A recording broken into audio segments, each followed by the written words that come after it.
नमस्कार दोस्तों, स्वागत है आपका एंटरटेनमेंट जोन चैनल पर, जहां कहानियां सिर्फ सुनी नहीं जाती बल्कि महसूस की जाती हैं। दोस्तों, पिछले वीडियो में हमने भीष्म पितामह की अद्भुत प्रतिज्ञा की कथा सुनी। अगर आपने वह वीडियो मिस कर दिया है तो आई बटन पर क्लिक करें या डिस्क्रिप्शन में दिए लिंक पर जाकर देख सकते हैं। और आज हम आपको लेकर चलेंगे इतिहास के एक और ऐसे सफर पर जो आपको रोमांचित भी करेगा और प्रेरित भी। ये कथा है धृतराष्ट्र, पांडु और विदुर की। महाभारत के इन तीन पात्रों की अनसुनी बातें और उनके संघर्ष जो आज भी हमें जीवन जीने का पाठ पढ़ाते हैं। तो दोस्तों, बिना देर किए शुरू करते हैं ये अनमोल यात्रा। सबसे पहले बात करते हैं धृतराष्ट्र की। एक ऐसा किरदार जिसकी आंखों में भले ही प्रकाश न था, लेकिन उसकी इच्छाओं और संघर्षों ने हस्तिनापुर के इतिहास को बदल कर रख दिया।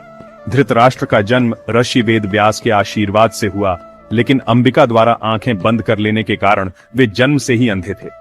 क्या आपने सोचा है? एक राजकुमार जो ताकतवर था, बलशाली था, लेकिन अपनी कमजोरी के कारण हमेशा उपेक्षित रहा। एक बार की बात है जब धृतराष्ट्र अपने भाइयों के साथ दौड़ लगाने की कोशिश कर रहे थे। अंधेपन के कारण वे एक बड़े पत्थर से टकरा गए और चोटिल हो गए।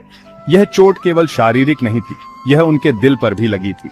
यही वह पल था जिसने उन्हें एहसास दिलाया कि दुनिया उनके साथ हमेशा अलग व्यवहार करेगी। पर दोस्तों, धृतराष्ट्र ने हार नहीं मानी। गदा युद्ध और शस्त्र विद्या में उन्होंने ऐसा कमाल दिखाया कि एक बार अभ्यास के दौरान उन्होंने अकेले ही लोहे के एक विशाल खंभे को तोड़कर सबको हैरान कर दिया। फिर भी उनकी अंधता उनके सपनों के बीच दीवार बनी रही। अब बात करते हैं धृतराष्ट्र के छोटे भाई पांडु की। पांडु, जिनका नाम ही उनके जीवन के संघर्ष को दर्शाता है। पांडु का मतलब है पीला, जो उनके स्वास्थ्य की कमजोरी का प्रतीक था। लेकिन दोस्तों, पांडु कमजोर शरीर के बावजूद बेहद साहसी और समझदार थे। एक बार जब जंगल में एक भूखा शेर का बच्चा देखा तो पांडु ने न सिर्फ उसकी जान बचाई, बल्कि अपनी बुद्धिमानी से उसकी मां को भी शांत कर दिया। यह घटना उनकी करुणा और हिम्मत का उदाहरण है। पांडु ने अपनी कमजोरियों को कभी खुद पर हावी नहीं होने दिया। रणनीति, धनुर्विद्या और नेतृत्व क्षमता में वे हमेशा आगे रहे। और अब आइए जानते हैं विदुर की कहानी। एक ऐसा पात्र जो न राजा बना न योद्धा, लेकिन उसकी बुद्धिमानी ने इतिहास की धारा बदल दी। विदुर, जिन्हें दासी पुत्र होने के कारण हमेशा दूसरे दर्जे का व्यवहार सहना पड़ा, पर क्या ये बाधाएं उन्हें रोक सकीं? कभी नहीं। उनकी न्यायप्रियता और धर्म के प्रति निष्ठा ने उन्हें हस्तिनापुर का सबसे बड़ा मार्गदर्शक बना दिया। एक बार उनके गुरु ने पूछा, राजा बनने के लिए सबसे ज्यादा क्या चाहिए? धृतराष्ट्र ने कहा, शक्ति। पांडु ने कहा, रणनीति। लेकिन विदुर ने कहा, न्याय और धर्म।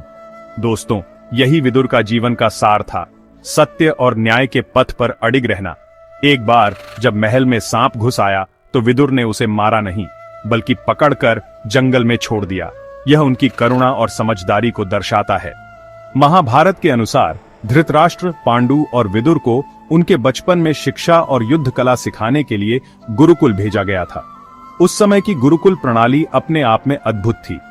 राजकुमार हों या साधारण बालक, सबको समान रूप से शिक्षा दी जाती थी। कोई विशेष अधिकार या विलासिता नहीं थी। सभी शिष्य साधारण जीवन व्यतीत करते हुए ज्ञान और संस्कार प्राप्त करते थे।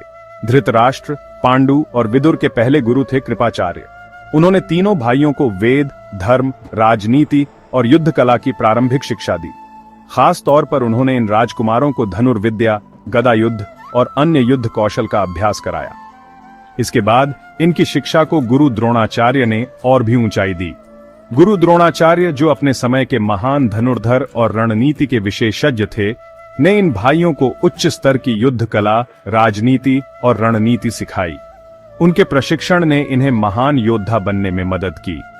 भीष्म पितामह का मार्गदर्शन भी इन राजकुमारों के जीवन का अहम हिस्सा था। उन्होंने तीनों भाइयों को धर्म, कर्तव्य और आदर्श शासन के गुण सिखाए। उनके मार्गदर्शन ने राजकुमारों को एक आदर्श शासक बनने की प्रेरणा दी।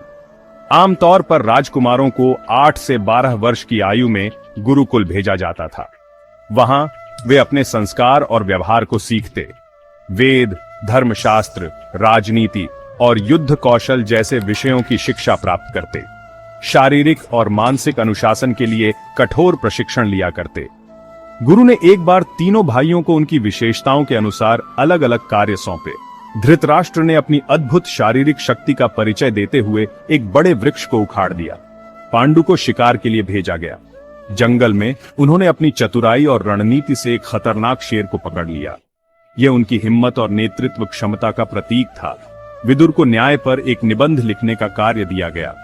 उन्होंने अपने गहन तर्क और नैतिकता का परिचय देते हुए ऐसा निबंध लिखा कि गुरु भी उनकी बुद्धिमत्ता और विचारों की गहराई देखकर हैरान रह गए।